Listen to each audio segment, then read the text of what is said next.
वो चलाता शब्द भेदी बाण था, अखंड शक्ति का वो प्रमाण था, जिसे कोई रोक न पाए वो ऐसा अग्नि बाण था। इस धरा का वो वीर पुत्र पृथ्वीराज चौहान था। जय हिंद दोस्तों, मैं शिवानी वर्मा स्वागत करती हूँ आप सभी का आपके अपने इस YouTube channel are Shivani Verma पे। दोस्तों, आज हम इस वीडियो में बात करेंगे दिल्ली की गद्दी पर बैठने वाले अंतिम हिंदू राजा महान पृथ्वीराज चौहान के जीवन के बारे में। दोस्तों, पृथ्वीराज चौहान एक ऐसे शूरवीर योद्धा थे जिनके साहस और पराक्रम के किस्से भारतीय इतिहास के पन्नों पर स्वर्णिम अक्षरों में लिखे गए हैं। वे आकर्षक कदकाठी के सैन्य विद्याओं में निपुण योद्धा थे, जिन्होंने अपने अद्भुत साहस से दुश्मनों को धूल चटाई थी। उनकी वीरता का अंदाजा इस बात से लगाया जा सकता है जब मोहम्मद गौरी द्वारा उन्हें बंधक बना लिया जाता है और उनसे उनकी आंखों की रोशनी छीन ली जाती है। तब भी उन्होंने मोहम्मद गौरी के दरबार में उसे मार गिराया था। पृथ्वीराज चौहान के करीबी दोस्त एवं कवि चंद्र बरदाई ने अपनी काव्य रचना पृथ्वीराज रासों में इसका उल्लेख किया है कि पृथ्वीराज चौहान अश्व व हाथी नियंत्रण विद्या में भी निपुण थे। तो आइए जानते हैं इतिहास के इस महान योद्धा के जीवन के बारे में। हम पृथ्वीराज चौहान का जन्म और प्रारंभिक जीवन की बात करें तो भारतीय इतिहास के सबसे महान और साहसी योद्धा पृथ्वीराज चौहान वंश के क्षत्रिय शासक सोमेश्वर और कर्पूरा देवी के घर साल 1149 में जन्मे थे। ऐसा कहा जाता है कि वे उनके माता पिता की शादी के कई सालों बाद काफ़ी पूजा पाठ और मन्नत मांगने के बाद जन्मे थे। वहीं उनके जन्म के समय से ही उनकी मृत्यु को लेकर राजा सोमेश्वर के राज में साजिश रची जाने लगी थी, लेकिन उन्होंने अपनी दुश्मनों की हर साजिश को नाकाम साबित किया और वे अपने कर्तव्य पथ पर आगे बढ़ते चले गए। उन्होंने सरस्वती कंठाभरण विद्यापीठ से शिक्षा प्राप्त की थी, जबकि युद्ध और शस्त्र विद्या की शिक्षा उन्होंने अपने गुरु श्री राम जी से प्राप्त की थी। पृथ्वीराज चौहान बचपन से ही बेहद साहसी, वीर, बहादुर, पराक्रमी और युद्ध कला में निपुण थे। शुरुआत से ही पृथ्वीराज चौहान ने शब्द भेदी बाण चलाने की अद्भुत कला सीख ली थी, जिसमें वे बिना देखे आवाज़ के आधार पर बाण चला सकते थे। वहीं एक बार बिना हथियार के ही उन्होंने एक शेर को मार डाला था। पृथ्वीराज चौहान को एक बहादुर योद्धा के रूप में जाना जाता था। बचपन में चंद्र बरदाई पृथ्वीराज चौहान के सबसे अच्छे दोस्त थे, जो उनके एक भाई की तरह उनका ख्याल रखते थे। दोस्तों, आपको बता दें कि चंद्र बरदाई तोमर वंश के शासक अनंगपाल की बेटी के पुत्र थे, जिन्होंने बाद में पृथ्वीराज चौहान के सहयोग से पिथौरागढ़ का निर्माण किया था, जो दिल्ली में वर्तमान में भी पुराने किले के नाम से मशहूर है।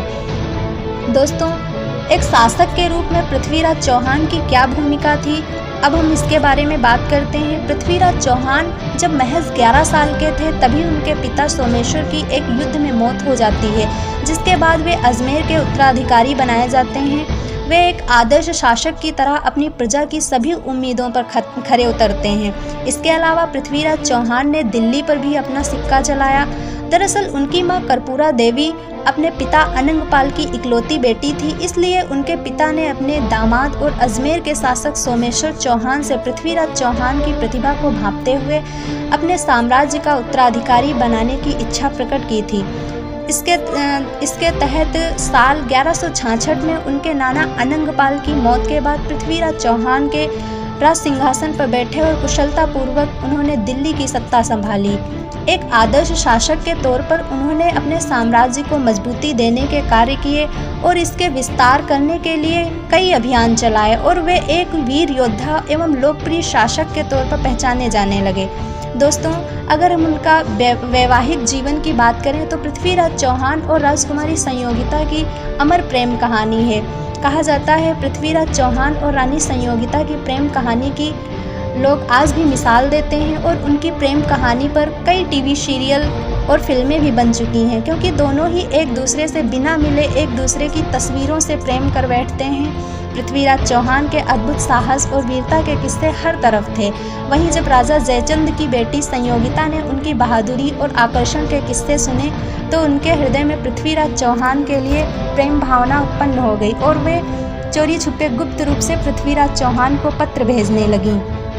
पृथ्वीराज चौहान भी राजकुमारी संयोगिता की खूबसूरती से बेहद प्रभावित थे और वे भी राजकुमारी की तस्वीर देखते ही उनसे प्रेम कर बैठते हैं। वहीं दूसरी तरफ जब रानी संयोगिता के बारे में उनके पिता और राजा जयचंद को पता चला तो उन्होंने अपनी बेटी संयोगिता के विवाह के लिए स्वयंवर करने का फैसला लिया।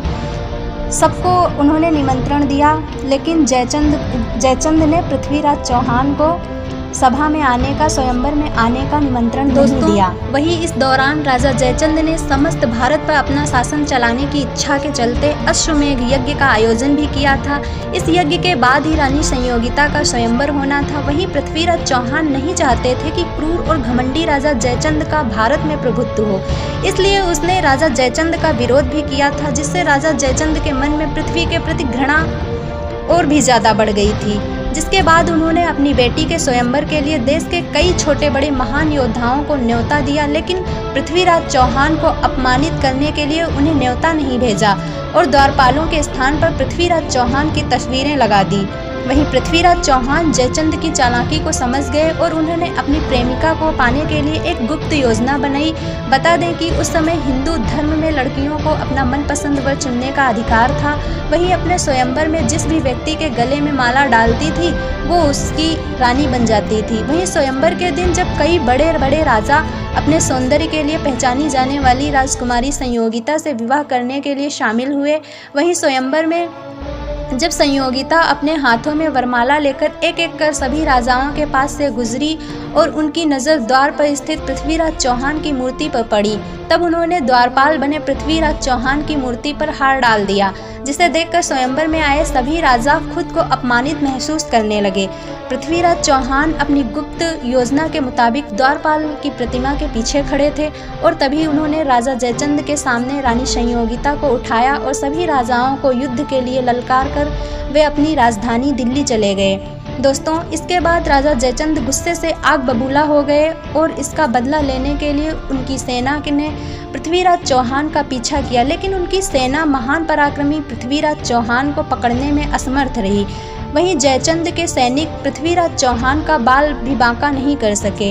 हालांकि इसके बाद राजा जयचंद और पृथ्वीराज चौहान के बीच साल 1189 और 1190 में भयंकर युद्ध हुआ, जिसमें कई लोगों की जान चली गई और दोनों सेनाओं को भारी नुकसान हुआ। दोस्तों, दूरदर्शी शासक पृथ्वीराज चौहान की सेना बहुत बड़ी थी, जिसमें करीब 3 लाख सैनिक, 300 हाथी थे। उनकी विशाल सेना में घोड़ों की सेना का भी खासा महत्व था। पृथ्वीराज चौहान जी की सेना काफ़ी मजबूत थी एवं अच्छी तरह से संगठित थी। पृथ्वीराज चौहान ने अपनी इस विशाल सेना की वजह से न सिर्फ कई युद्ध जीते, बल्कि वे अपने राज्य का विस्तार भी करने में कामयाब रहे। वहीं पृथ्वीराज चौहान जैसे जैसे युद्ध जीतते गए, वैसे वैसे वे अपनी सेना को भी बढ़ाते गए। इतिहास के इस महान योद्धा के पास नारायण युद्ध में सिर्फ 2 लाख घुड़सवार सैनिक, 500 हाथी और बहुत से सैनिक शामिल थे।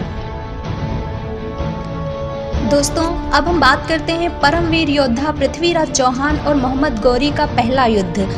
दोस्तों, चौहान वंश के सबसे बुद्धिमान और दूरदर्शी शासक पृथ्वीराज चौहान ने अपने शासनकाल में अपने राज्य को एक नए मुकाम पर पहुंचा दिया था। उन्होंने अपने राज्य में अपनी कुशल नीतियों के चलते अपने राज्य के विस्तार करने में कोई कोर कसर नहीं छोड़ी थी। पृथ्वीराज चौहान पंजाब में भी अपना सिक्का जमाना चाहते थे, लेकिन उस दौरान पंजाब में मोहम्मद शहाबुद्दीन गौरी का शासन था। वहीं पृथ्वीराज चौहान की पंजाब पर राज करने की इच्छा मोहम्मद गौरी के साथ युद्ध करके ही पूरी हो सकती थी, जिसके बाद पृथ्वीराज चौहान ने अपनी विशाल सेना के साथ मोहम्मद गौरी पर आक्रमण कर दिया।